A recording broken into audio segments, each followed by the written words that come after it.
नमस्कार दोस्तों, आप सबका स्वागत है। और भारतीय जनता पार्टी के एक विधायक हैं वर्तमान में और पूर्व मंत्री रह चुके हैं।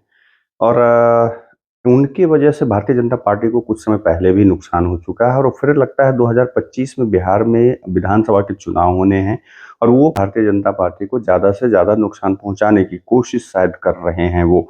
मैं बात कर रहा हूं एक्चुअली औराई विधानसभा क्षेत्र से भाजपा विधायक रामसूरत राय की, जो पूर्व में वो मंत्री रह चुके हैं, राजस्व भूमि सुधार मंत्री रह चुके हैं।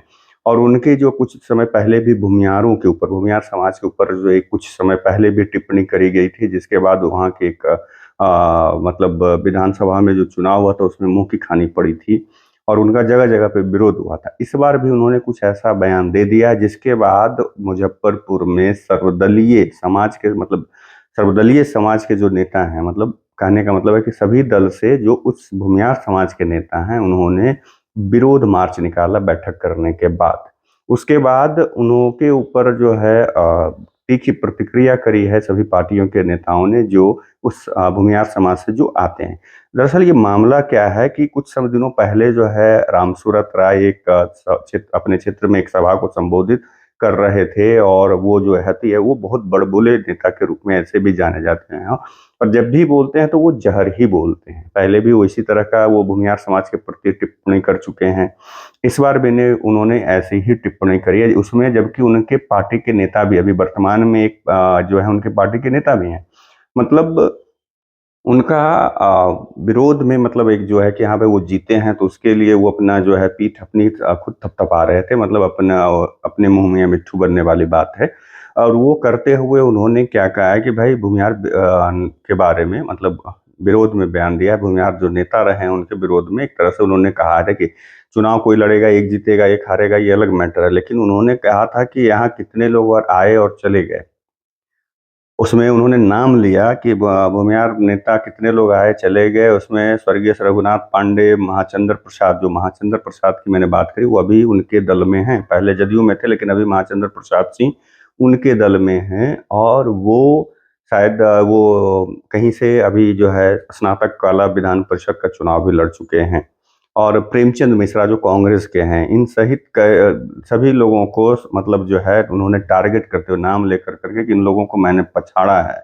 यहाँ कितने और कितने चले गए भूमिहार के नेता, और उसमें रघुनाथ पांडे, महाचंद्र प्रसाद, प्रेमचंद मिश्रा को मैंने पछाड़ा है।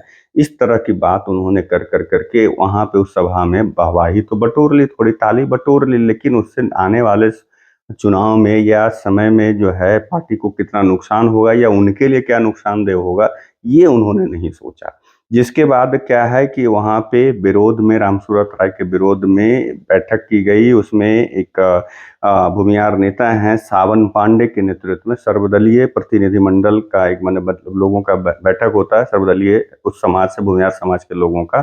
उसके बाद वो प्रतिनिधिमंडल जो है आक्रोश जताते हुए पैदल मार्च करते हैं और आने दिनों वालों में उन्होंने घोषणा करी है कि घर घर जाकर लोगों को विधायक के कुकृत्य का उनके सामने रखने का ऐलान भी उन्होंने साथ ही किया है। साथ ही बिहार भाजपा को चेतावनी जारी किया, सर्वदलीय प्रतिनिधिमंडल जो है वो भूमिहार समाज के चेतावनी जारी करते हुए कहा कि अगर रामसूरत राय को भाजपा भविष्य में उम्मीदवार बनाती है तो उन्हें भाजपा के कोर वोटर जाति द्वारा हराने का काम किया जाएगा। जो कि मैं पहले ही ये आशंका बता रहा था कि पहले भी उनके वजह से पार्टी को नुकसान हुए हैं इस तरह के बयानबाजी से। इसके पहले भी वहाँ का एक, शायद संभवतः मैं भूल रहा हूँ, अगर गलत होऊंगा तो माफ करिएगा, शायद कोई एक वहाँ पे उपचुनाव था या चुनाव था, वहाँ पे उन्होंने उसी दौरान एक भूमिहारों के प्रति स्टेटमेंट दिया था, जिसके बाद से बवाल मच गया था और वहाँ पे भाजपा को मुंह की खानी पड़ी थी।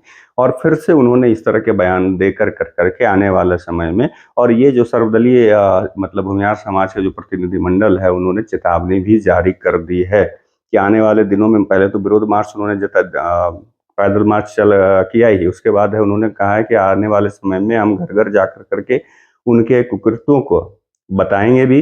और अगर भूमिया ये भाजपा जो है इनको उम्मीदवार भविष्य में बनाती है और आई से या कहीं से भी, तो हम लोग इसके विरोध में जा कर करके हराने का काम करेंगे, सिर्फ इनको ही नहीं, अलग और भी उम्मीदवारों को।